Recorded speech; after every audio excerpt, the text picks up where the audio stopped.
My allergies are bad today.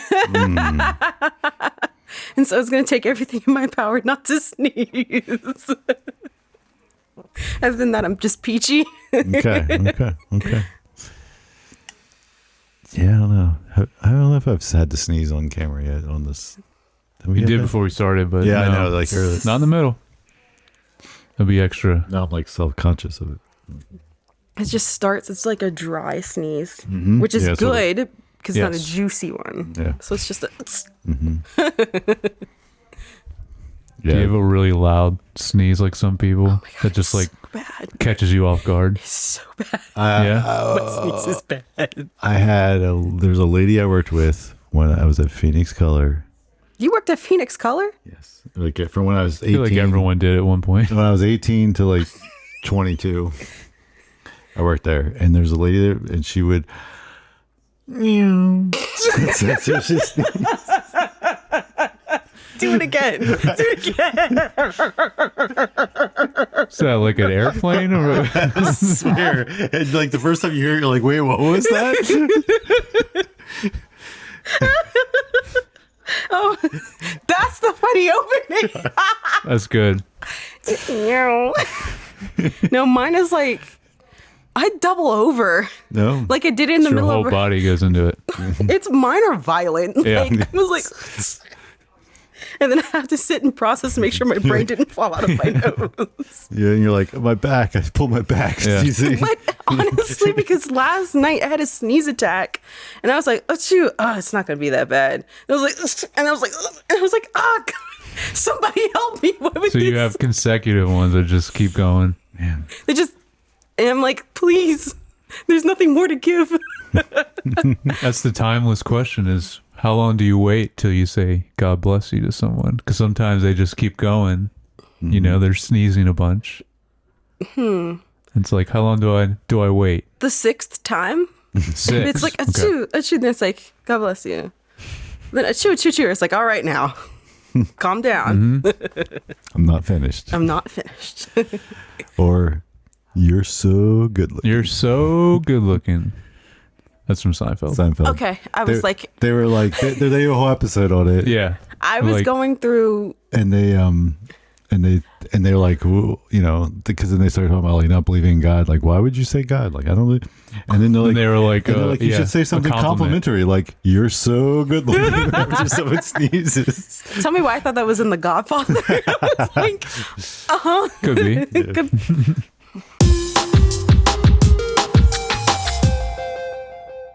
Hey, welcome back to Screen Time Film. I'm your host, Josh. I don't feel I have to wipe everyone out, Jared, just my enemies. Right. And we have co-host Jared here. My father taught me many things here. He taught me in this room, keep your friends close, but your enemies closer. Classic. Mm-hmm. And then we have our guest host, Cece. I have another quote.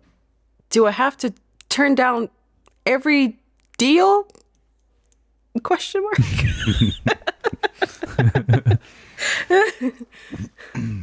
My other one was I did one and did a play on it. I put, come on, Josh, my father did business with podcasting. He respected podcasting, but he never trusted podcasting.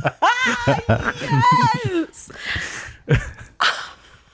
That's good. Well, today we are discussing briefly, because there's no way to discuss we're going to go through every scene deeply. This pod's going to be longer than the movie. Is The Godfather Part II. Part 2. Is that a play on Joker? Duh. Actually, we're making fun of Hot Shots Part 2. Yeah, that's the one we always Oh, reference. I didn't That even watch the that was an old parody. That was an old parody movie. Yeah. That I don't even know. Was there Part 1? They might have just I think did they Part just jumped 2 to and that Part was 2, it. yeah. Oh, okay. I was like, okay. It's like Scary Movie. Yeah, it's You know, kind of Scary that. Movie? Okay. Yeah, like that, where there's like a parody. It was one of those, but like it's called Hot Shots. It was like Or Spaceballs or... Spaceball. Yeah, they're all like parodies here. I didn't see Spaceballs. You haven't seen Spaceballs? You've seen Scary Movie though, right? What about Robin Hood Men in Tights? I have seen that. There you go. There you go. That's Parody. it's like that. Yeah. Yeah. It's I like have that. seen that. Speaking of that, that's a great Godfather reference in that movie. Oh, there is. Because he's talking, and then he actually takes cotton balls out of his mouth. Well, and then the best is the rats and Zootopia. Yeah, I mentioned that last time. She's like, Yeah, the little shrew. Yeah, talking to me about my daughter. Thank you so much. Little Connie. that's one of the best. Ice him. All right. So, Godfather Part II, 1974, which is quite a feat to turn this around 2 years later. Yeah, And he do did the another conversation also. in between. Mm-hmm. Rated R, 3 hours and 22 minutes. Oh yeah. Our synopsis. The early life and career of Vito Corleone in 1920s New York City is portrayed, while his son, Michael, expands and tightens his grip on the family crime syndicate. So we got the same full team that we had on the first film. Mm-hmm. Francis Ford Coppola directing and writing, and then cinematographer Gordon Willis. Mm-hmm. Nino Rota for the music. Production costs. Jared, what do you think?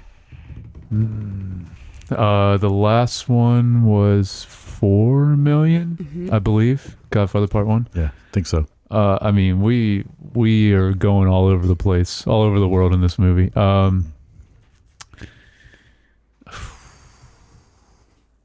going to say 10 million. 10. You're going to say 10 million also? You say up or I'd say 10.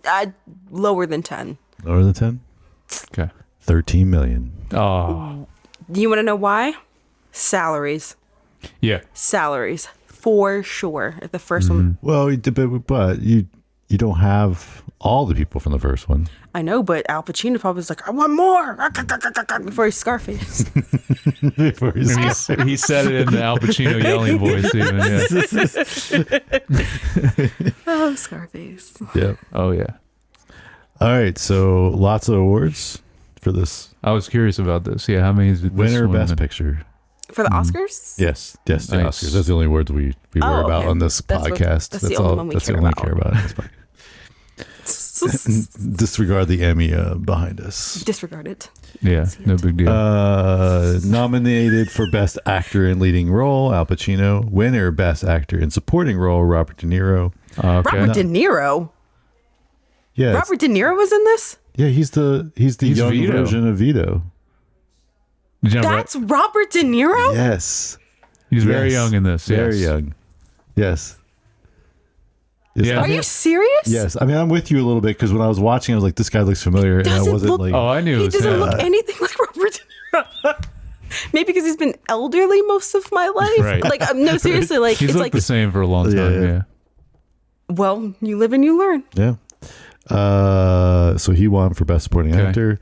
Nominee for Best Supporting Actor, Michael V. Gazzo, and then nominee for Best Supporting Role, lead Lee Strasberg.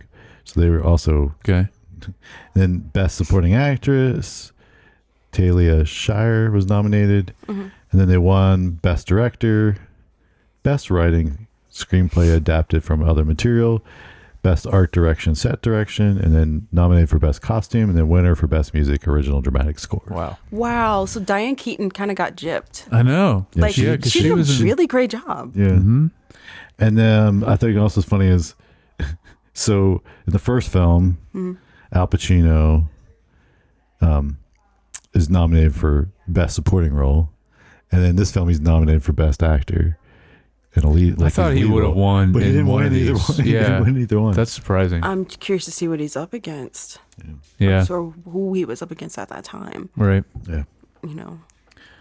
But Man. so speaking of the talents, we have Al Pacino, we have Robert Duvall, Diane Keaton, Robert De Niro, John, because news to Cece, I know. John Cazale. Cazale, yeah, Yep. Talia Shire, Lee Strasberg, Michael V. Gazzo, G.D. Spradlin. And then we have James Caan and Sofia Coppola were both in. Yeah. Sofia Coppola, who was she? She was the child, one of the child on the ship. Just I looked that up too because I was wondering. She was in the third one, but that's foreshadowing. Don't. Yes, she's in the third one, like as an actual character. But and then James Caan, he was just in that one flashback scene at the end. She's in the. They credited her in the first movie It's too like because a we baby talked in a about she was a stroller, baby yeah. in that. So Yeah, she was a They baby. put her in the. It's- Okay, well, it's- actually, because it's It's his okay. kid. It's Yeah, he's just putting putting his kid in there. yeah. Huh. The one of the movies before that, I remember it was like his son was also a baby in like one of the movies before this. So yeah, and his wife too.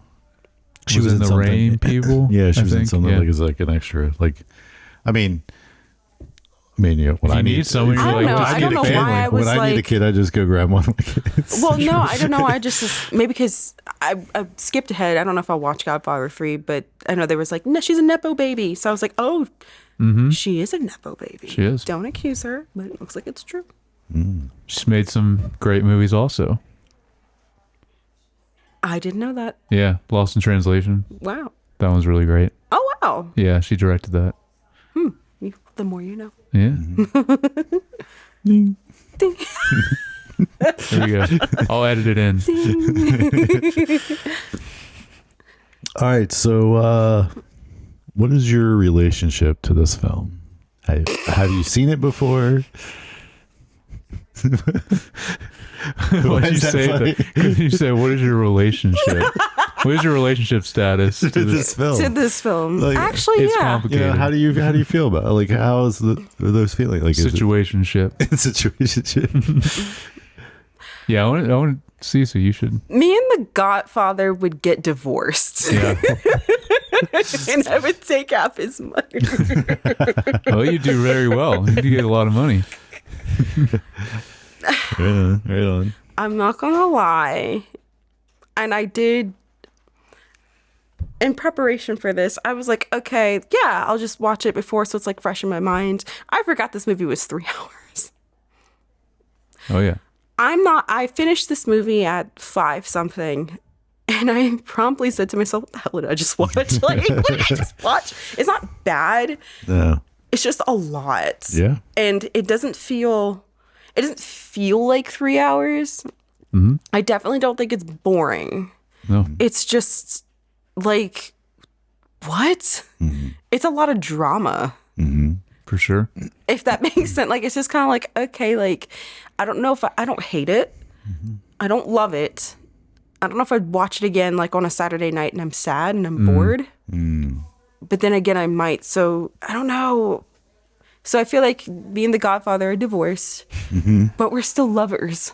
And that spark is still there.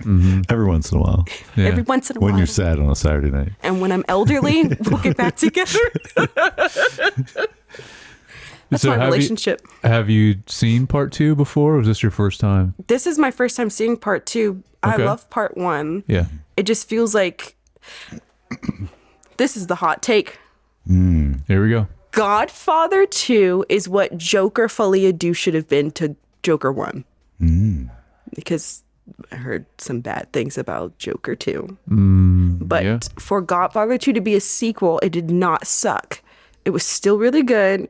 It gave us the prequel, the sequel bits. I don't know if I would want 3. And that's where I feel like, would I want to see the story continue? No, not if it's 3 hours long. Like, I have a life, Yeah. so Well, so, I mean, one of the things I put down was like, this should have just been 2 movies. You make the sequel and then you make the prequel. And Oh, it was a separate movie. a separate movie. There's not, wait, you think this movie should have been 2? yeah, split it up. So just young Vito. So like, if A movie about if you're him. making a film about, you're trying to follow up The Godfather with something, you make The Godfather 2 and show, because that's what people want right off the bat, right? And then after that, then you also can release the prequel, and just make it about, and then they would both be normal length films. Then they both could win also because it's separate films. But don't you think this is where it's not, this movie doesn't have enough meat for me to care. I don't. What is Really? What is the point of this movie? I get the first movie. I get it. Marlon Brando. Oh my gosh, he has cotton balls in his mouth. It's great. He dies. Then we see Al Pacino. Then it's just like, okay, cool. Like y'all are toxic and you're violent. I don't need to see that a third time. Honestly, they should have killed Al Pacino. He should have died. And So I don't need a third movie. Like, I've never seen part 3, me neither. but I imagine that's probably when he. I don't know. I imagine that's the so end then, of his what life. would be the point of part 3? Like, I don't so know. I'm just, I'll tell you. I mean, I don't know. So It's a good question. well, I like, mean, what's the point? I guess some of this was in my notes for at the end of like the whatever. I think so. At least the point of this was to show him try to take care of the family business, but in the process, like lose his family. Mm-hmm. Like he like so dedicated to his job that like, you know, ends up killing his brother and, you know, and everyone else practically. And then he loses his wife and like, you know, he ends up with nobody. And that's like at the end, he's like all alone. And then they flash back to the scene, but then it's like the scene where he's like at the table and it's supposed to be the dad's birthday. Mm-hmm. And then they all leave, but he stays at the table. So it's like showing he always felt like an outsider and not. And then of course he's the one that went off to be in the army or whatever. He was in the military of some kind. And He was a war hero. Yeah. they were supposed, because like even in that moment, they're like, "Oh, how are you in college?" And he's like, "Actually, I'm going to drop out and go enlist." And then so he did that, and you know, so he was always like this like different person, but then he ended up having to run this thing, and then he runs this thing, and I guess he was successful in a sense, right? Like he grew it, took over, got rid of all his enemies, so to speak. But some of those included his brother and other people. So then he ended up with nobody. I mean, I think at the end of the movie, yeah. Then That's he's like kind of there what it alone. is. Yeah. Like, yeah, he's alone. He's on the top of the world, like of his, you know, empire. I mean, they even compare the Corleones to the Roman Empire at the end of this, which I thought Right. was a Yep. cool scene. But yeah, he's ultimately alone though. Yep. So that's what he had to give up. I guess. And now that I am not sitting watching a 3-hour movie, I can actually process. I guess. Maybe I just can't get past. It just seems like it's like the cycle of toxicity. I feel like maybe I don't know, that's the theme, because every Dom was toxic in their own way. Like even, you know what I'm saying? Yeah, no, I mean his wife had an abortion because she didn't want to have another kid because she didn't want to continue this. The toxicity. Yeah. And so it's like, I don't know, in my head, I'm like, what is the overarching like moral of the story? I think, because I feel like to some extent, like, I'm like, is it, again, I don't know why, it just reminds me of the Joker, which I guess because it's crime. And the Joker more now, not so much in. Not the second one. Not well, no, and these two, even both those movies, not, but like the Joker as a whole, the character classically is kind of a mob boss, Right. Like- And like, do we feel like the Godfather, like, we know it's iconic, it's a great movie, yada, yada, yada. But do you think it, because I think about like even Al Pacino became Scarface, does it glorify that lifestyle? Because I felt like it slightly did. I mean, I Hot feel like take. the first film, it definitely does. I don't think it does in this one.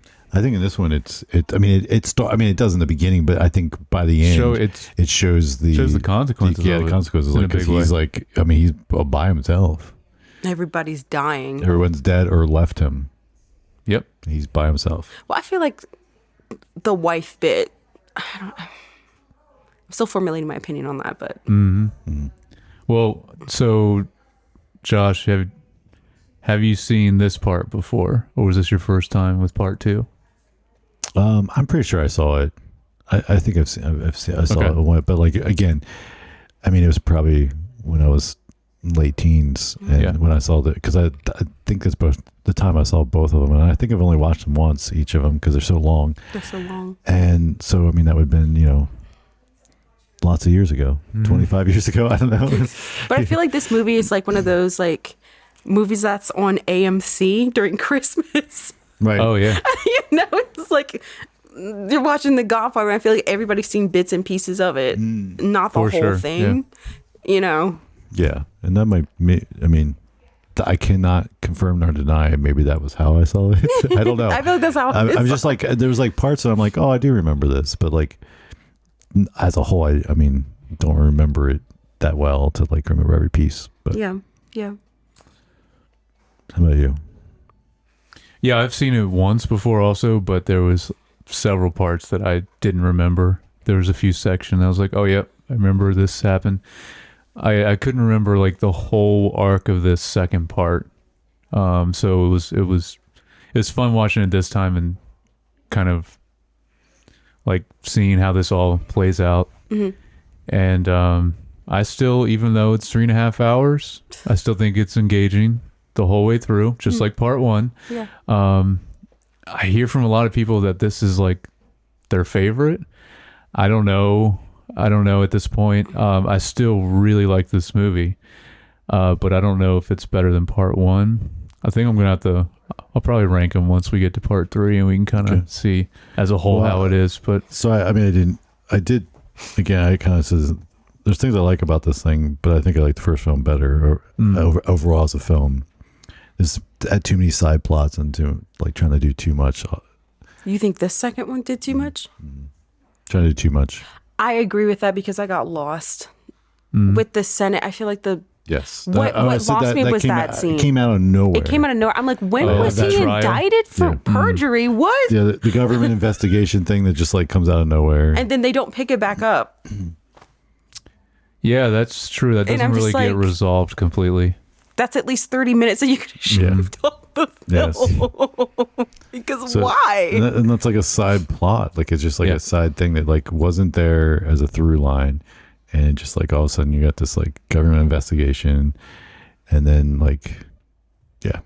I mean, it brings the one guy back in. Like, I mean, I guess he's part of it because he was their informant that then eventually doesn't actually, and then he, does the whole Roman Empire kill himself. Oh, that guy? I didn't understand his plot. I did not understand his plot, that whole plot line at all, because I do not know who truly set up the assassination attempt, because I don't know if it was Fredo, the Frankie guy, or the Roth guy, because it just... I mean, Fredo is the main one that was involved for sure, but I don't know if they really explained who else was involved with it. Right. I mean, that's kind of the whole through line through the movie is that part. But I don't know. Because like it just, who made the specific call? It's never specified. He leaves for some weird, like I don't understand why he leaves his house without. I think what ticks me off about this movie is it's not bad writing at all. It's just not thorough. And if it's 2 years from the previous Godfather, I feel like maybe that's why, because it's just not connecting. It's almost like when I watched the movie, I was like, so what happened? And it's 3 hours. Like, what happened? Who did what? Because I almost kind of feel like he killed the Roth guy unfairly. I feel like he killed the guy that committed suicide unfairly. I know Fredo was involved, but I don't know to what extent. What was his point? Like, there's no reason as to why he did it. Like, I know he said, like, I feel like I should be. I think he he feels like control.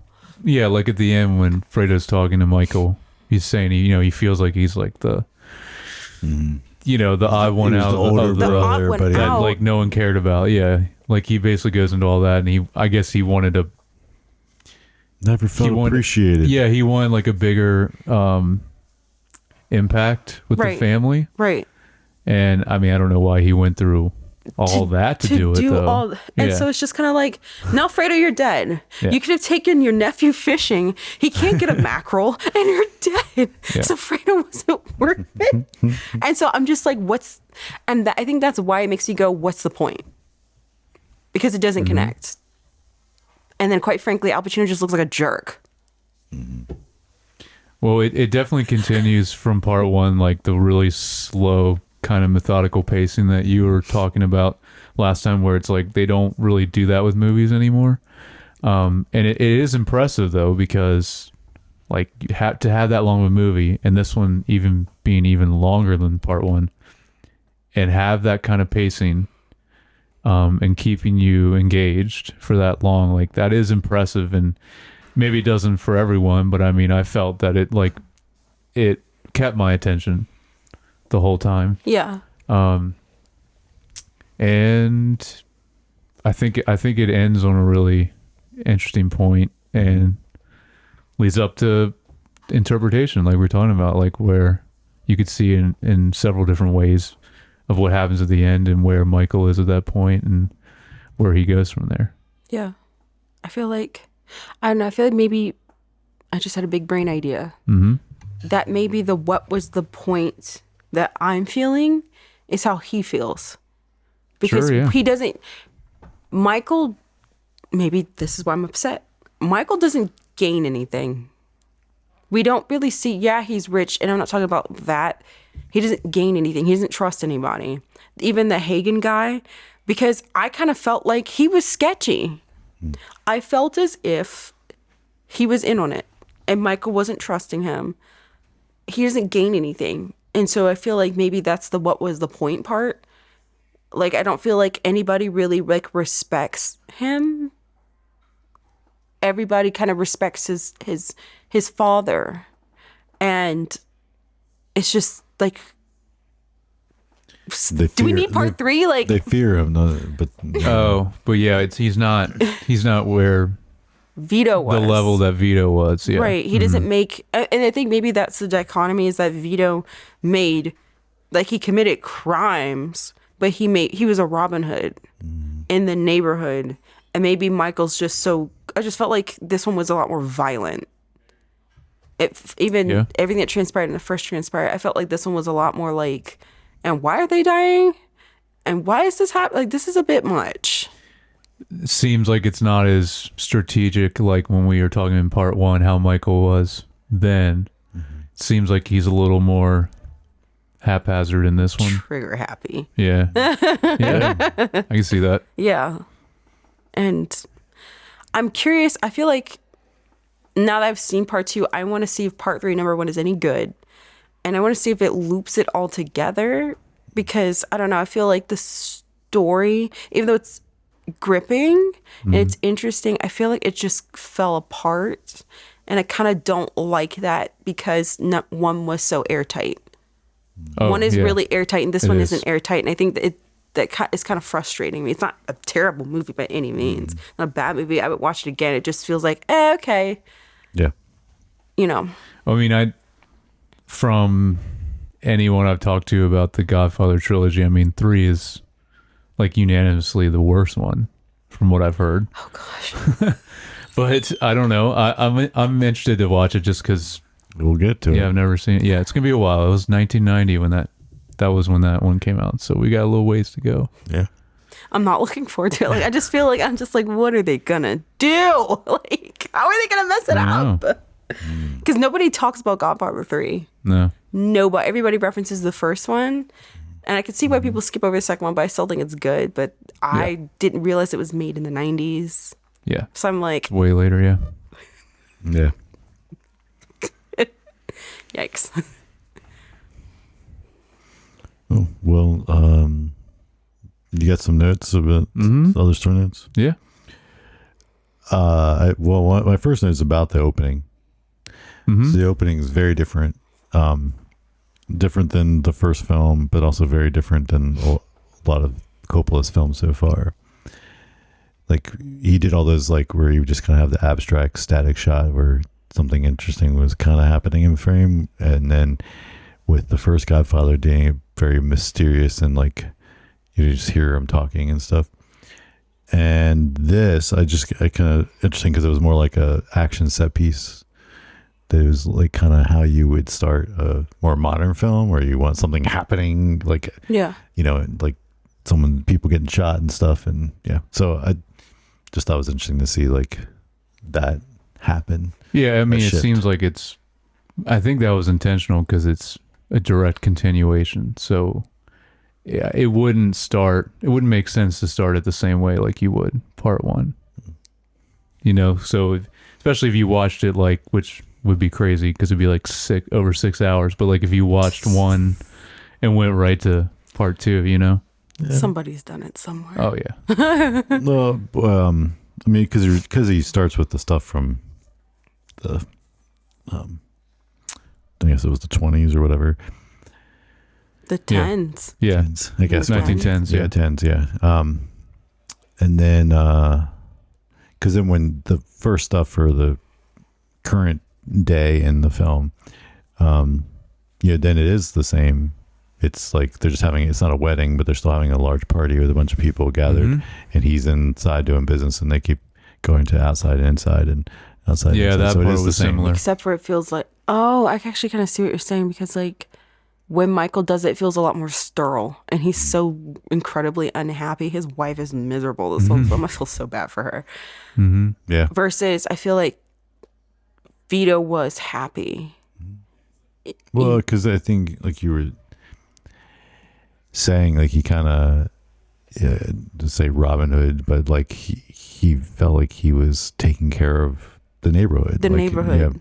The family. Yeah. And we see that firsthand in this movie with when he was coming up. Yeah, where he comes up and how he ends up in his position. Yeah. Yeah. I do like, because we were talking about the time periods, I do really like jumping between those.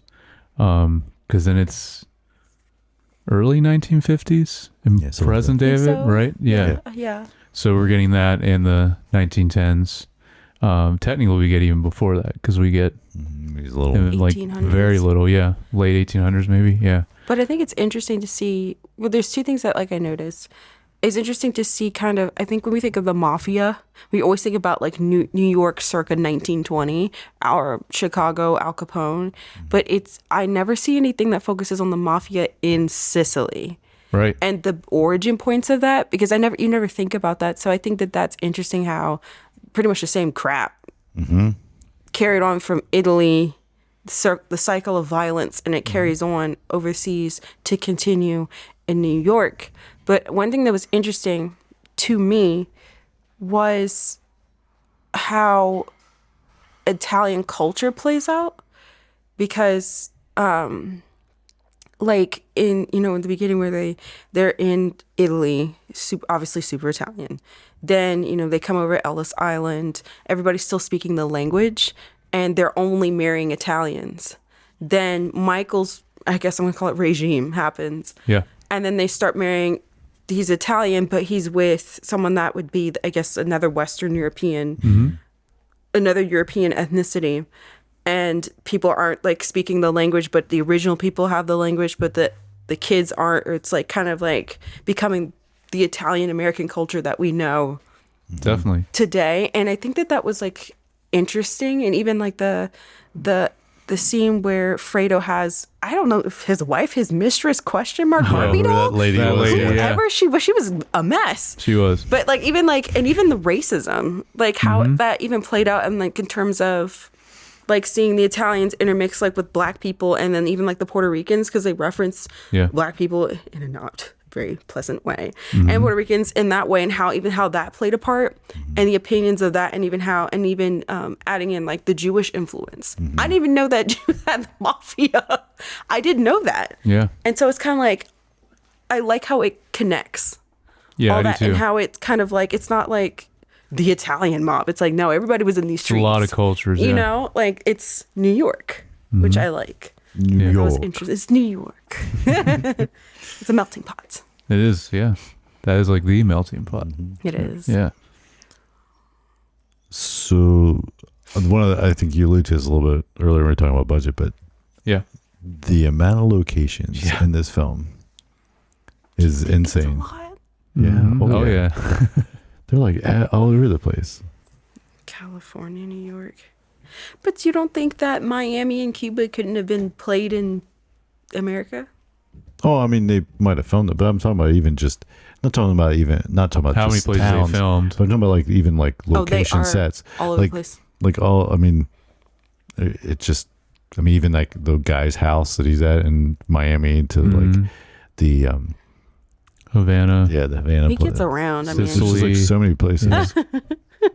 Yeah. yeah. Actually, that was one part where I definitely felt like I got lost. Because when they were in Cuba, I was like, what? Like, why, I was like, why we in are Cuba? you Why are you here? in Cuba? And why are we here when the revolution's happening? Right. Yeah. Yeah, the start of that when they get there, it is a little unclear. Like, Yeah, what it's is the just- it's- purpose? it's- You get the idea as it goes, but Yeah, it's a little random. It's random. It's just like the government stuff later. Like, Uh-huh. it's just like, you're just all of a sudden like, yeah. it's like, well, we're going to open a new chapter. So I wanted to ask you all, because I personally loved Robert De Niro in this as Vito, young Vito. Like, Yeah. I thought he was so good. Yeah. Oh, yeah. But yeah, what do you guys think of, because we already know all these other people that have carried over from part one are such great actors, but then adding now Robert De Niro as well, a very young Robert De Niro. Like, how do you guys like him? I loved it. Like, Yeah. Yeah, I think he was great. Yeah. I almost care about Vito more than I care about Michael. Yeah. Well, I think that's At times, yeah, I think that's the care more point. partially the about point. him. Yes. Right? But I also, Because, like, again, like we were talking about, like He definitely has more compassion. Vito, 110%. Vito, you see there's heart there. Mm-hmm. yeah. He's, there's true, like compassion and empathy for his motivations of what he's doing, where Michael is more of like, just crush everybody, right? Because he's caught up. Yeah. And he has like no soul, like, right? Like, Yeah. But it's interesting because when you first meet him in part one, he's not that way. He's not that way. Yeah. He definitely Because changes I a think lot. everything happened. I feel like he never Well, got after a he- chance to think. After he lost his first wife. Right. In part one. Yeah. Yeah. Uh-huh. See, and this is why I'm like, because you were talking about in that pod, you're like, this is the part that they could have taken out. And I was like, no way. Like, I thought that part was so good in part one. Yeah. You thought, what? I know. That's what I was surprised you said that. That was so necessary because then Yeah. it was, because I And really meeting liked her and- Apollonia. And yeah. I definitely. loved her. And then I was like, Diane Keaton, like, I'm sorry, like, no tea, no shade. But I was like, Yeah. No, I liked she's her. not but built for the life. He picked the wrong Yeah. person. yeah, yeah, like it was. I mean, it's the whole thing. It was him going there, meeting her, getting married, Yeah. and then No, her I death. think that if you had that, but like what they didn't like, it was they didn't portray the motivation well until now What do you mean? for for that in that film. So in the first when they're in Sicily. no, in that film they didn't show him really change from that. Oh, Michael. Yeah. Gotcha. Okay. So then it felt like in that film, it felt like it was a kind of a waste, like it wasn't unneeded. But now, like showing it here, where he his trajectory, then it's like, okay, well, maybe that's why he lost it. Like he's just kind of like, hey, that was my true love, I lost it. And Well, then now I think because I mentioned this in part one, I think he that played a big part into his decisions for the end of part one after like going through all that in Sicily. I think it was just kind of, for him, it was like bump love because I feel like he just settled with Diane Keaton. I did not feel like they loved It was each more other. just he just wanted a family. I and feel like he just wanted kids. family and kids, and he picked someone that couldn't handle the life. Versus the one girl would have been probably like more of a ride or die, and I think that just added to the stress, Yeah. you know. And so I don't know. hey, that's why it's important for the person you pick is like it's a partner, not just Not a flyer. yeah. The time he needs you most. Just it made me think of like, well, it's just like they always talk about how the divorce rate is like 50%. 50%, except for in arranged marriages, it's less than 10%. Wait, what? Yes. Okay. Elaborate, because Interesting. That's the statistics. why an arranged marriage is Because like if you think of it, what it takes to actually have like then parents actually know their kids better and look at it more as like what's a good partnership and not just like, oh, I'm in love, because a real They're not blinded by the real relationship blinded. for it to last, it has to be way more than just like feelings. and you heard it here on Screen Time Podcast discussing The Godfather. That's right. Right in You if you came need for the your film review. Yeah. You stayed for the marriage advice. yeah, For right the marriage in advice. for all your marriage advice to Josh on the pod. Exactly. All right. What other notes you got about that? There was a really cool shot near the beginning when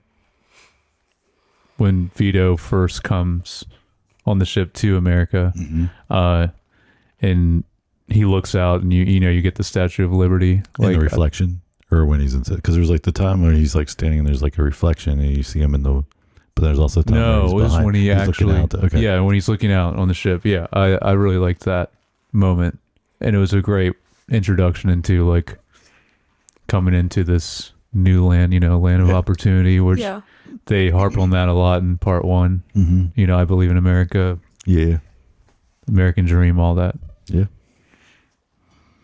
I wish I just would have did a prequel. I'm not gonna lie. Like I enjoyed the Vito's part, I think, a lot more. I really like the time period.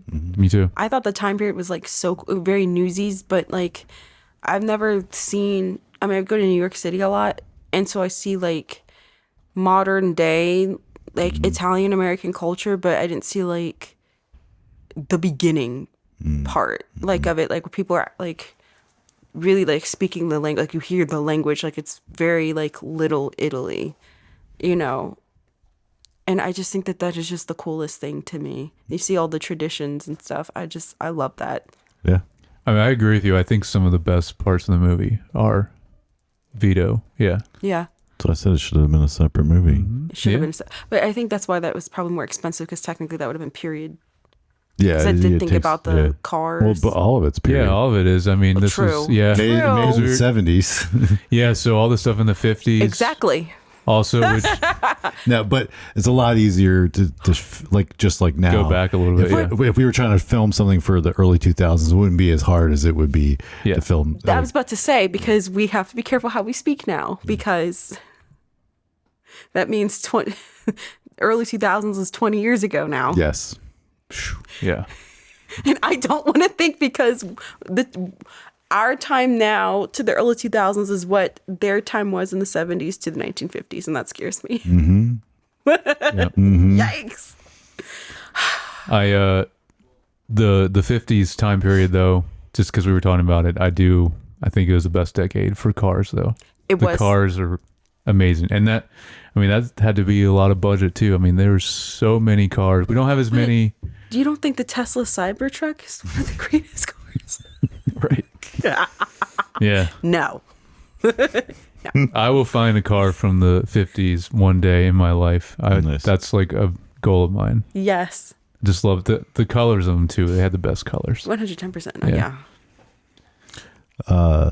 I just thought it was interesting to note that like both films, he uses winter and snow and like to kind of just kind of show progressive time. Like he there's normal whatever summer or whatever, like they don't really designate, but it's just like, oh, it's warm enough that, and then there's like a time and a moment where it's more like Christmas time in winter and there's snow on the ground, and he did Represents like a longer passage. yeah, it just of kind of time. yeah. And he did that in both films. Yeah. Yeah. That's true. Do you want to know something? I want to try to remember that. I just was trying to figure out the entire time what was going on. I just was so lost. So lost. Well, I'm sure there's tons of people that have dissected these Godfather Yeah. movies Oh, to yeah. death, I'm sure. Yes. Yeah. Like, even when we covered part one, I was saying, like, I don't think there's anything we're going to say that's, like, not been said. Hey. People going through every scene. Well, we got marriage Marriage advice advice. Marriage Advice.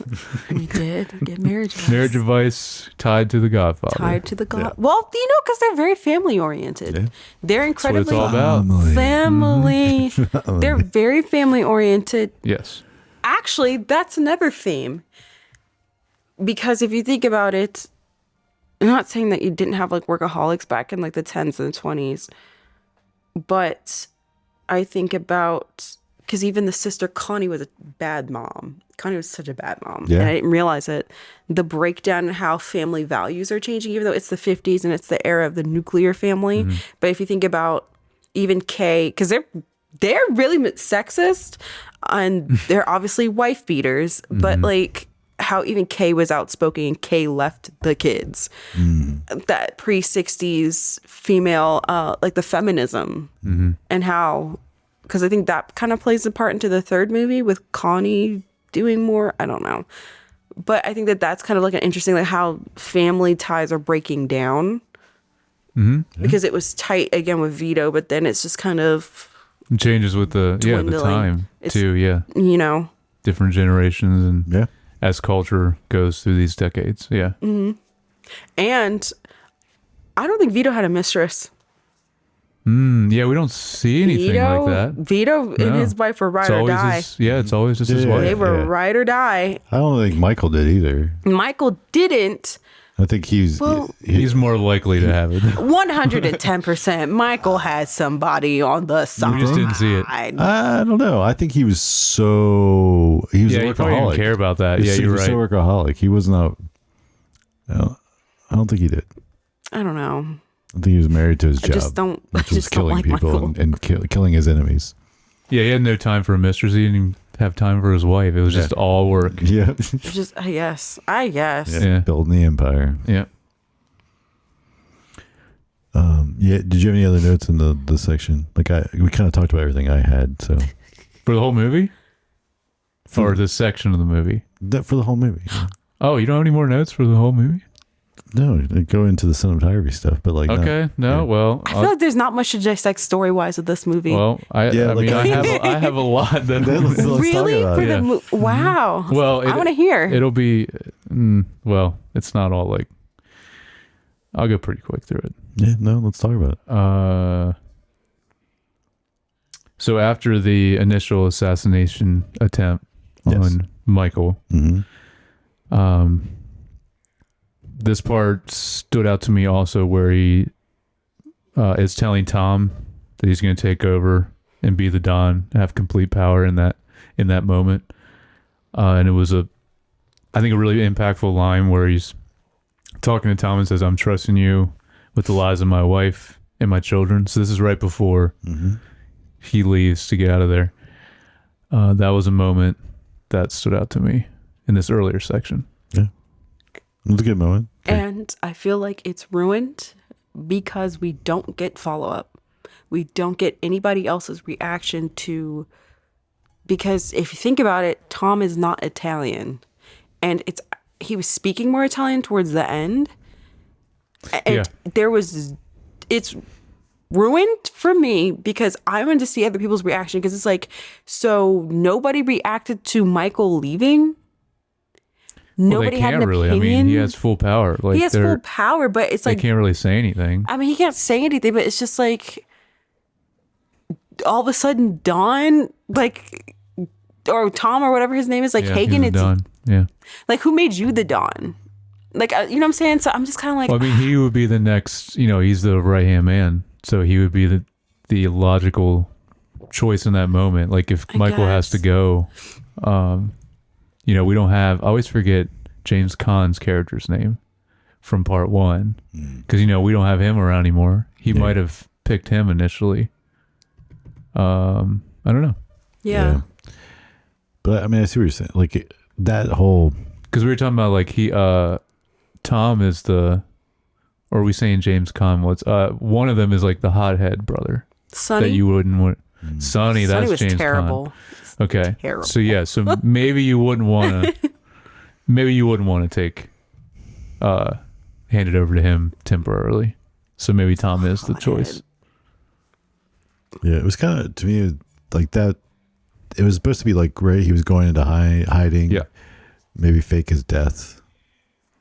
So to speak. Potentially, yeah. But they didn't end up doing that, right? He didn't No. end up. That's what I'm saying. I feel like. But he said he was going to, right? No, yeah, he never faked He his said death. that I'm just gonna. No, I'm leave. saying like that. He Was that the idea? That I feel like he verbalized that, but maybe I was just me connecting dots. I don't Well, know. no, he said that he was gonna go away, but he never says that he was ever gonna come back or for what specific amount of time, and that's what I feel like should have been fleshed out. And then when he told Tom that, like that was because I was like, oh my gosh, like that's a big moment because I was like, okay, well he's a non-Italian taking over the crime family, but there's no reaction to that.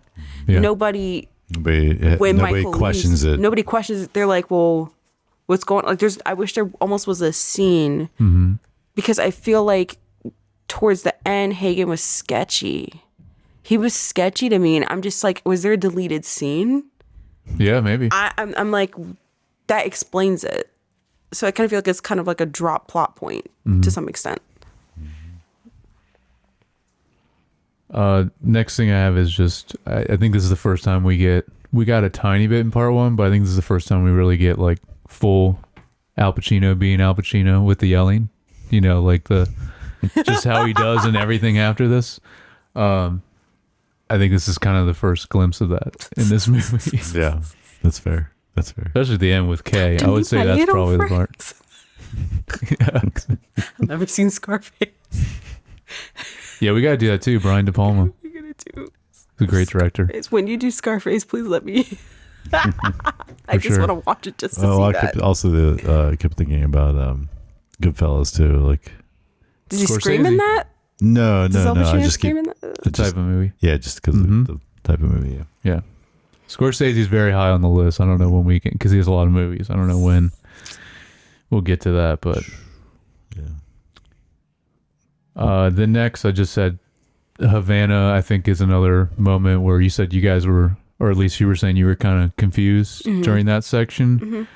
I really liked, especially that they kind of centered it around New Year's Eve. And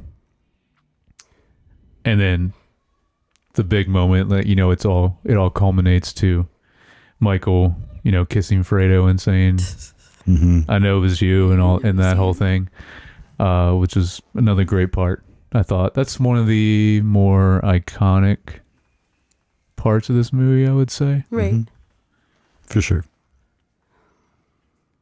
And then back to Vito, when I thought it was really cool when he's making his way across the rooftops to get to, this is the guy, I couldn't remember his name, that he ends up killing. Yeah. Don something. Yeah. Look like a pimp. Yeah. But yeah, the way he goes about that was so good, and kind of like we talked about, it's like he almost is better in every way than Michael. It's in very his approach Assassin's to Creed. It was very Assassin's Creed. It's like, look at him. Like breaks the gun after he shoots him too. And I love that It was too. so. It just. I he's loved more how he intriguing. dismantled it. Yeah, and he's so smart about it. He dismantles the gun and then like sets or puts it down into like different smokestacks. Like he's always very. He just, and then of course the origin of, I'll just make him an offer he can't refuse. Right, he says that too. And Yeah. he gets the friends to like buy into it. And then, yeah. I also, it's just how he goes about dealing with after. I think it's after that, or is that as a result of that, where he is dealing with the guy about raising the woman's rent. Oh, and it was then after that, yeah. Okay, yeah. Yeah. Because then he's the one that's kind of That's right. running He's the more neighborhood. in He's got a power, reputation because then he first but not enough that the guy knew what he looked like, because he like talks to him Right, first, when he and first then- approaches him, and then yeah. he comes and shows up at his office like all freaking out because he Actually, that was my next note because I thought that was hilarious. Him trying to get into that The door, door, yeah. and then when he was leaving too, like it just yes. that was great. And he got him all the way down. The, And like, one of those other like guys- the shift of his One of demeanor there. the other guys there supposedly is the same old guy that's like in Havana, right? I don't know. Right? Is that the 'Cause they were- case? I think so. They're supposed to be, because they were like the ones that kind of helped Hmm. Yeah. him start. Like they were, yeah, I'm pretty sure. I mean that would make sense. Yeah. But-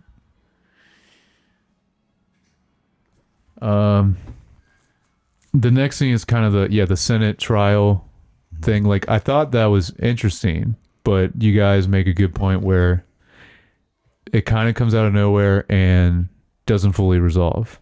It doesn't, other than it bringing that one guy to a point where he's going to be in custody and then commit suicide. There's no other plot reason to even it. Like, could have just been taken. You could cut it out, but it's interesting the actual process of it. Like, and I mean, they even show on the board at one point like the whole family tree, and they're kind of like investigating literally everything with the Corleones. but also, like, did it really happen like that? I don't know. Then on top of that, you want to know what is a pointless character? The senator. What did he do in this movie? Right. Well, They it was frame that. him? It was for that plot. Like, he basically gave them. Like, he's like, oh, they're Italian Americans and standing. Like, so like they got him in their pocket, so then they could later he could stand up for them in this scene. So if you cut the scene, then you can cut him completely out, and He just does because the not. same for then when they frame him in with the hookers or whatever, right? Like, so, They hook 'em I know with what you're hookers. talking about. Yeah. they like you could cut that scene too because it like I just didn't feel like it added anything. I was like, what is he doing? Get this man an Advil. Like, what? Again, another 20 minutes shaved off from the Yeah. movie. And we could have actually built out important plot points. Yeah. Yeah, honestly, yeah, you're right. Take out some of that and then add more to Vito, because that's Yes. what was the most compelling. Even though there was at times, because even in part one, I felt this too, where some of the stuff that Michael does and kind of how much his character and demeanor shifts over time, I think is really compelling and interesting also. So there's Yeah. moments where I really like seeing Michael's reaction to things and kind of what is he going to do next and all that. But in part two, though, absolutely Vito is more interesting in all of his sections. Yeah. One of the last kind of really big things that I thought was impactful was the conversation with Kay when she finally does tell him, like, hey, I'm going, they mentioned the miscarriage, and then she says all this about, like, yeah, like that was a really great scene. What's up? Here's the hot take. Okay. Another hot take. Cece's hot takes. Did the guy Hagen know that it was an abortion because she couldn't leave the compound to get an abortion unless she snuck out? And there's no way she would have snuck out. They knew something about it because he was being weird about it. He was like, it's a miscarriage. Oh, that's a good point. No, there's no way unless she hired a doctor, which this is also the 50s, Right. and unless she did it herself. Yeah. Yeah. No, you're right. You're right. How? 'Cause I remember how did he it was- happen, guys? I remember they're so far apart and so much happens in between. But when he asked him about it, and then he's like, "Well, was it a boy?" And he's like, "I don't know," but I think he knew. Yeah, you're right. He was There's a little weird no about it. way Yeah. he did, and that's what I'm saying. That makes us, to me, again, bump the senator bit. What happens? Kay should have been way more fleshed out. What agree. happened? The Hagen piece should have been a plot point, because then it ties into why Michael distrusts everybody, even the Fredo crap. Because there's missing points to the story. There's no way that she could have gotten off that compound to have an abortion and recovered. Yeah. There is no way. How did the doctors, like, Michael didn't follow up with the doctor, like, and I understand it's a sexist time period, but there's just no follow up, and he was so weird about it. Did he help her? Right. Because she couldn't even go out and get some bread for her kids. So Yeah. That makes that scene even more interesting now. Thinking about it in that way. Yeah. It happened. Good Yep. sneeze. There's the sneeze. Mm-hmm. The only thing I already mentioned, I like the scene where they're comparing the Corleone family to the Roman Empire. Mm-hmm. And then the very ending scene, which is a flashback. Love that. We actually get to see James Caan again, but they're all there, the siblings. And I think one of you said it was for Vito's birthday, right? Like they're Yes. all there. Yeah. Yeah, he was showing up, and then, but of course, he's off camera. Yeah, they don't. Yeah, that would be hard to get Robert De Niro to, because they wouldn't want to get Marlon Brando back just for that one scene, and get Robert De Niro to look really old, closer to that age. Yeah. Yeah. So that was great, and I like the point you made about how even in that scene, Michael's it's very different than from his siblings. He stays at the table alone. I mean, even his brother like is so mad when he tells him he's going. What is wrong with him? Which is like, I don't know why that was his reaction. Like, he got think so it's upset. Family loyalty. Right. I think And it's like he's doing what I guess that they assumed the dad wanted him to do. Like, yeah, Right. he's paying for the college, and he's paying for the college. Yeah. you should Everybody be has big plans, so that maybe they wanted him to be a lawyer on the inside. Yeah. You know, because he was supposed to go to law school. So I don't know. Yeah. There's just so many like that. As I said, like this movie's good, but like it could have been so much better because I think of missed and or drop plot points. Or I think the more I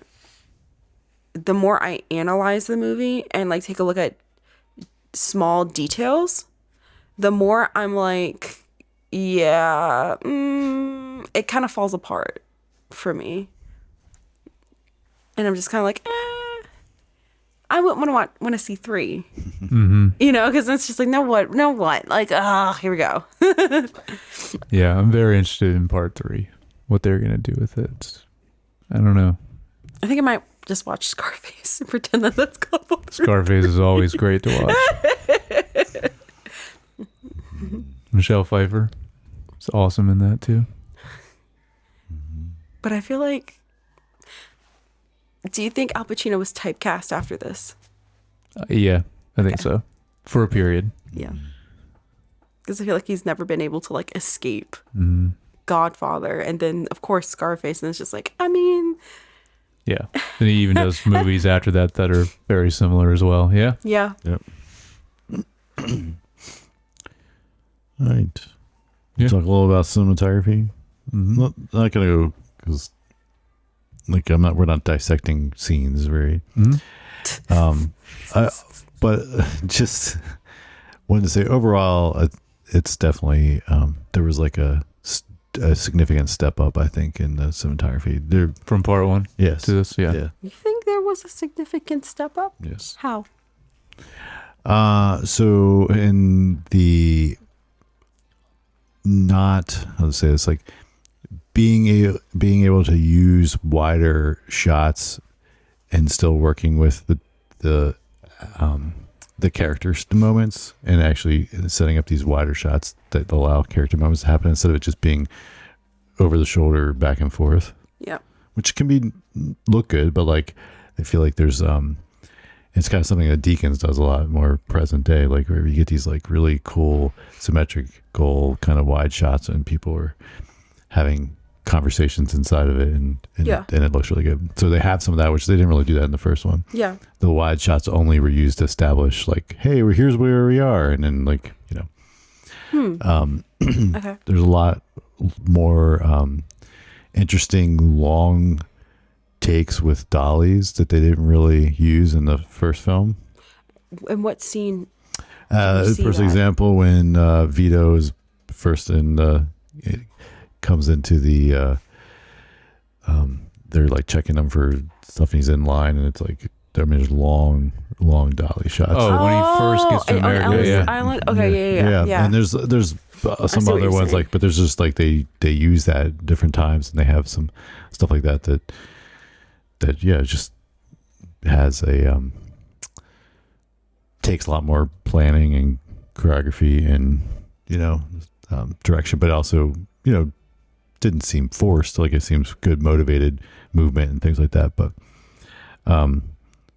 significant. One of the shots I really liked was that conversation with Michael and his brother when they're at the Tahoe house, and you can see the lake, and they're basically both silhouetted almost, and they're just sitting in there and having that conversation, and it's like really a wide shot. And but there's several moments of that, but he keeps the low lighting from part one. Yeah, keeps it going at times. It was really dark in this movie. Yeah. But maybe that was intentional. Yeah, to show the darkness. Mm-hmm. Yeah, we talked about it right in the trivia. He was mentioning the cinematographer, and the studio was pushing back at first from that. But I'm glad it wasn't bright. It just killed Right. it. So I've been like, okay. Yeah, but they did have more non-dark scenes in this than they did in the first one. They weren't afraid to obviously like a lot of stuff in Havana and like. That's what I have is just there's a lot of like beautiful location shots just because there were so many different places we go in this movie and seeing so much scenery in these different places. Yeah. I really liked it. Also, just a side note that I heard someone talk about before, that Lake Tahoe is second deepest lake in America, and it being so close to Las Vegas and the mob there that they said there's probably still so many bodies in there. I was gonna say, I thought you were gonna say like that wasn't the fact that I thought you were gonna give us. I thought it was gonna be something about like that's the second biggest mob populated lake, like not literally, but like around. Yeah, probably inside like too though. Around, they probably lots of dead people, families of. Families dead mafia families. People in the lake of erroneous mobs. Maybe that'd be a good like horror movie, like Camp Crystal Lake, but it's like the family, and then it's like everybody Michael killed that comes back to haunt him. Yeah. It's the Godfather 4. The Godfather 4, the slasher. Michael Spain. Yes. He's back. Yes.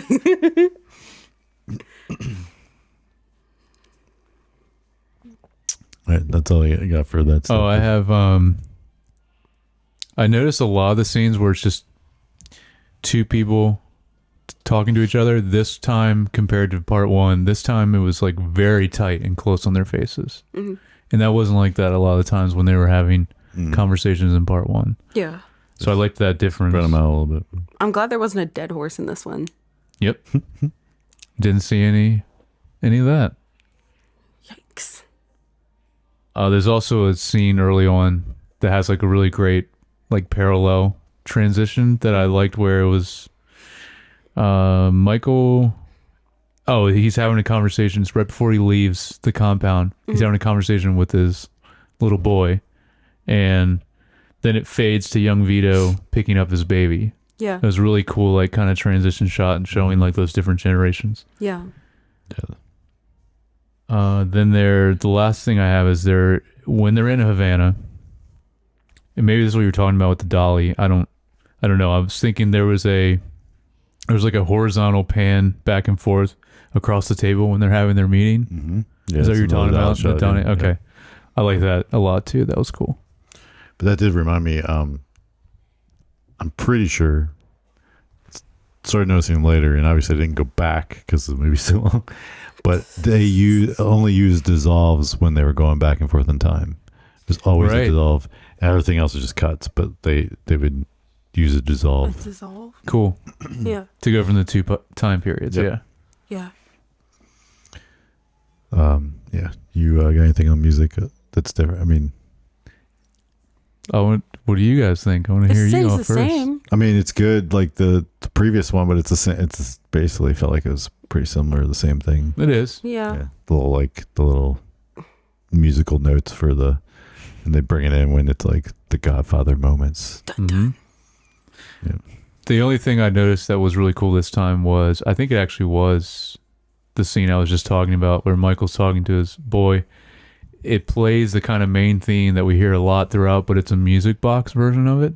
Kind of that kind of sound. Oh, wow. Which is really cool. I liked that. They play around with that kind of like part one where they'll play the main theme that repeats a lot, but depending on where you are, like what location you're at, they'll use different instrumentation. Yeah. And change it up in that way. So yeah. That's it though. I mean, yeah, it is very similar to it's very part similar. one. Yeah. All right, do some trivia. Themes and messages. Themes You and always forget. Oh, I always think that goes after. I know. Nope. All right, well. Trivia's last. Trivia's last. Yeah. All right. Themes and messages. Yeah. Wait, do it again. All three of us.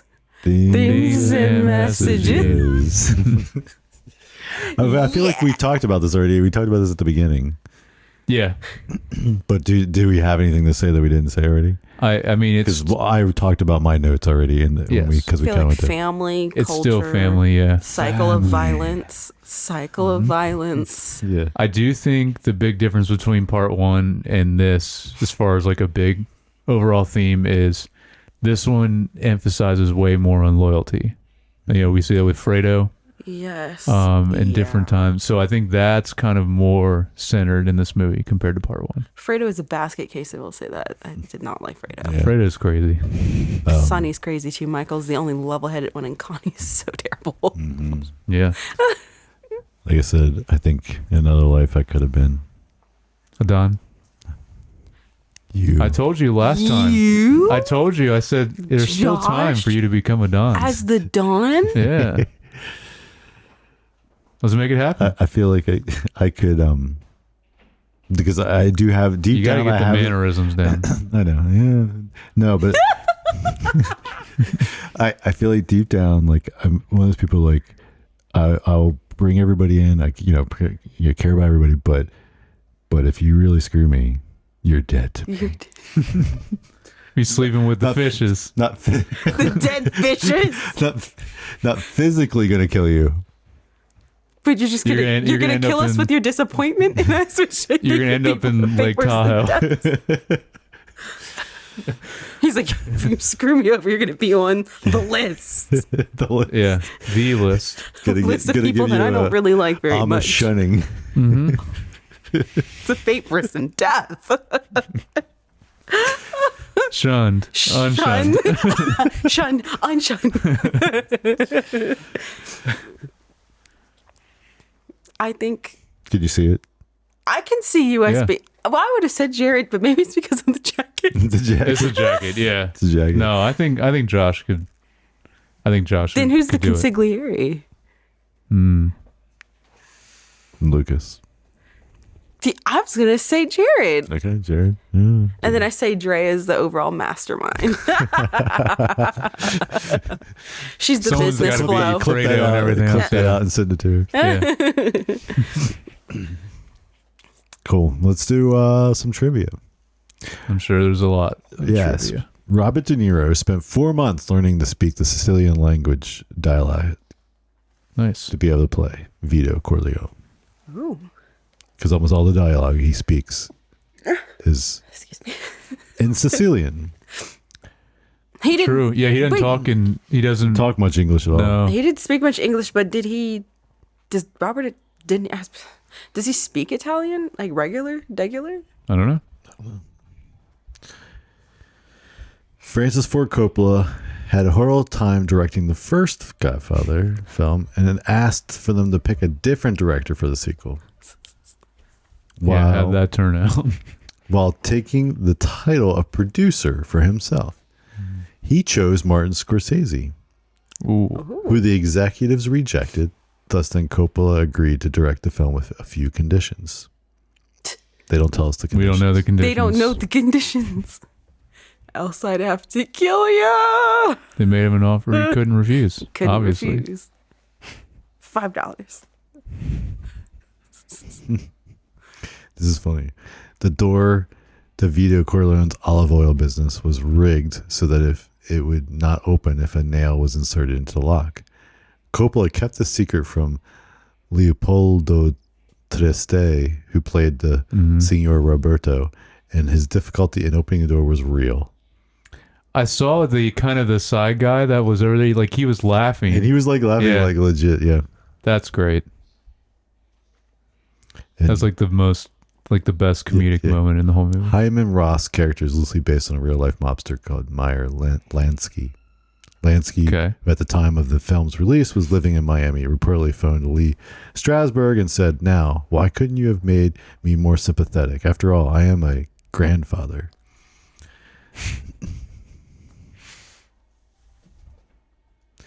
So production nearly ended before it began when Al Pacino's lawyers told Coppola that he had grave misgivings with the script and was not coming. Coppola spent an entire night rewriting it before giving it to Pacino for his review. Pacino approved and the production went forward. So then what was it beforehand? Better. What was it beforehand? Because, you know what's funny? What if it was? You probably was. What if it was? He probably was like, I need more scenes. And then like he had to like, you know? Yeah, maybe. It's interesting. I think I'm higher on this on part 2 than you all are. Just as how much I liked it. Doesn't seem like you guys like this one as much. I guess you're kind of more in the middle. I guess CC is. Yeah. I'd give it a 70 out of 100. Yeah. Like I don't think if I was really, really bored, I would watch it. But like I wouldn't jump at the chance. I'd be like, "Oh, The Godfather 2, that's a cool movie." Right. But you will with part 1. Yeah, Godfather 1 So, I definitely. This is interesting, and I thought it when, and I didn't write it down, but when little Vito arrives at Ellis Island, he's marked with a circle and an X. And in Ellis Island, immigrants were marked with this if the inspector believed the person had a mental or physical defect. And I was like, it looks like the X-Men, like circle and X symbol. And I wonder if that's where that came from. And maybe. But what was the defect? Just because it doesn't tell us. You're a mutant. You're a mutant. Because that's why he got on the roof and he was able to dismantle the gun so quick. Yeah. He's Nightcrawler. Marlon Brando was scheduled to return for a cameo in the flashback at the end of the film, but because of the way Paramount Pictures treated him during The Godfather, he did not show up for shooting on the day the scene was filmed. Coppola rewrote the scene without Vito, and it was filmed the next day. Lee Strasberg became ill during shooting, but instead of delaying production, Ross' character was rewritten to be an ailing old man. Oh, wow. It's a good way to work around that. Yeah. Nice. Okay. Coppola was nearly fired several times from the first film. And then he was given the Mercedes-Benz limousine from Paramount Pictures as a reward for the record success of The Godfather, which he used in the conversation because that was in the trivia for the conversation. That's cool. Agreed on several, but the sequel be interconnected with the first film with the intention of later showing them together, that he could be allowed to direct his own script of the conversation. So these are the things that he'd be allowed to direct a production for the San Francisco Opera, and that he would be allowed to write a screenplay for The Great Gatsby, all prior to production of the sequel for Christmas.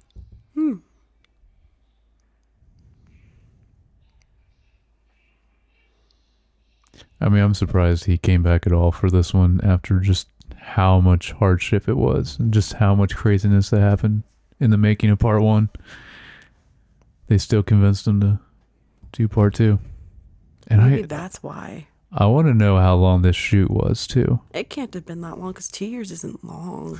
That's why I feel. But it's a 3.5 hour. You know what I mean? Like, it can't, because it just, or maybe it just, I don't know. The story just seems sloppy. So it definitely wasn't thrown together, but they definitely did it quick.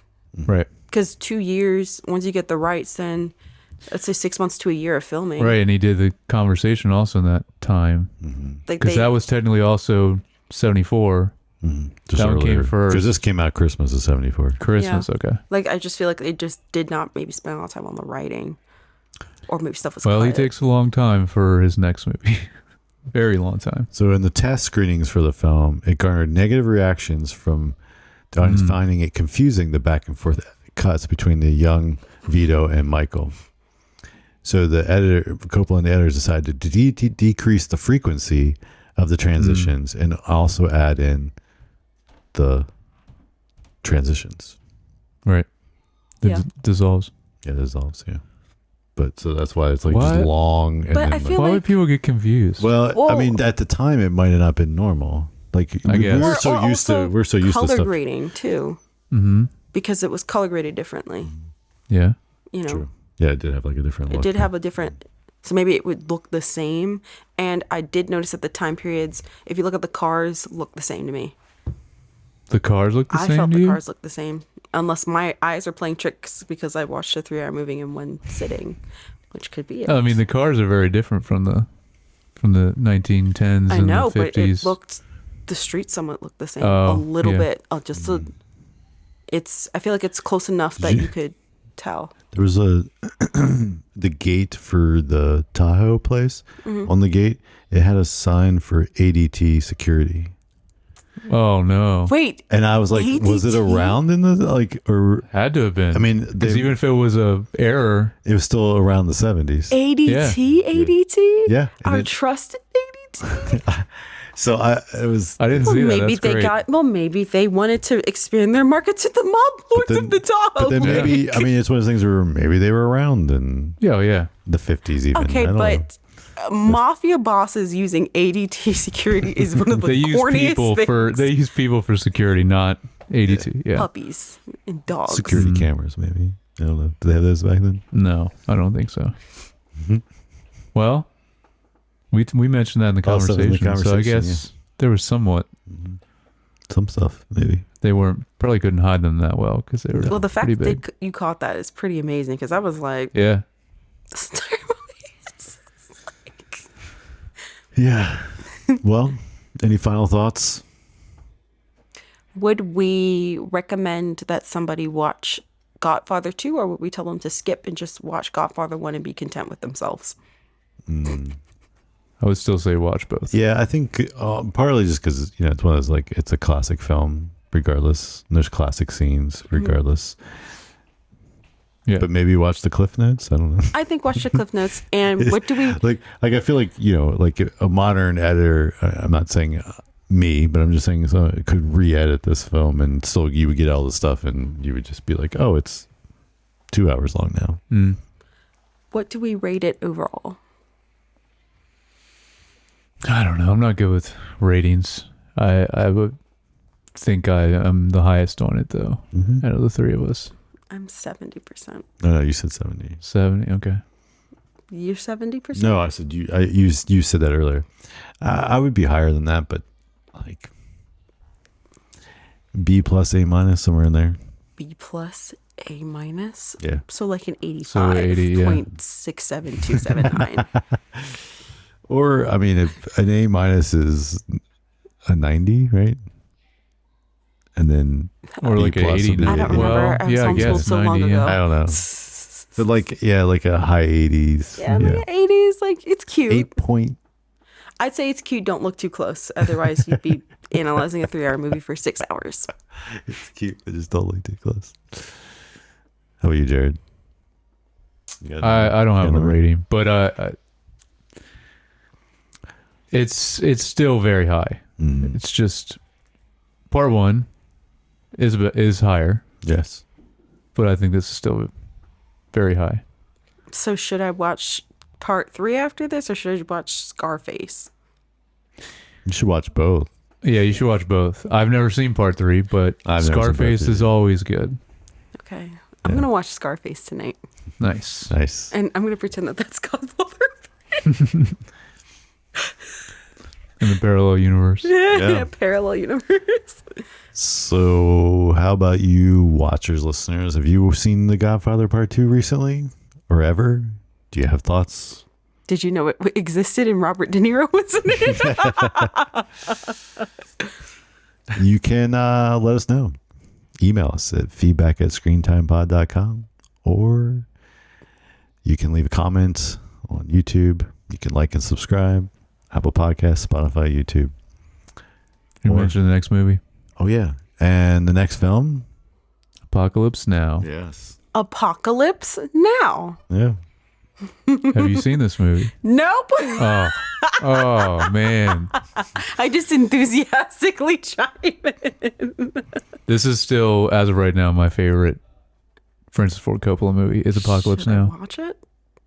Yes, All you right. should. What? Mm. So also there are 3 versions of Apocalypse Now. Oh gosh. Make sure to watch the theatrical version. What do you mean? Okay. Okay. That's just what they call it, because there's also a redux and a final cut, Okay, we'll watch the and theatrical. those are not as good. Okay. It messes up the pacing. Uh-oh. So make sure to watch, which we'll do, and if we have a guest on that one, make sure they watch the theatrical version as well for Apocalypse Now. Okay. But which we might. Are we gonna have a guest? I don't know. Okay. Cannot. I mean, Cece, you're always welcome to come back. Thank you very Yes, much. you You're are. like the unofficial third chair now. At this point, yes. Yeah. I just randomly come in and giggle, and the people know it's me. Like, oh my gosh, Yeah. this girl and her hot takes that aren't hot takes. They're warm takes. They're like lukewarm, Lukewarm takes. mid takes. Like level. What level hot? Like it's not like 10 hot. It doesn't burn your tongue, but it kind of gives you like a ooh, It's a little let that kick. simmer. Just a little kick. Okay. All right. Well, Thank you for yes. coming on the Always. pod again. Always I'm glad. appreciative God of Yes. loves your it too. input and shenanigans on the Almost podcast. hot takes. Almost hot takes, and I think it's one final point. I think it's ironic that it's a 3-hour movie, and all the other movies that we've talked about, we were able to like discuss them for at least an hour and a half just on our notes.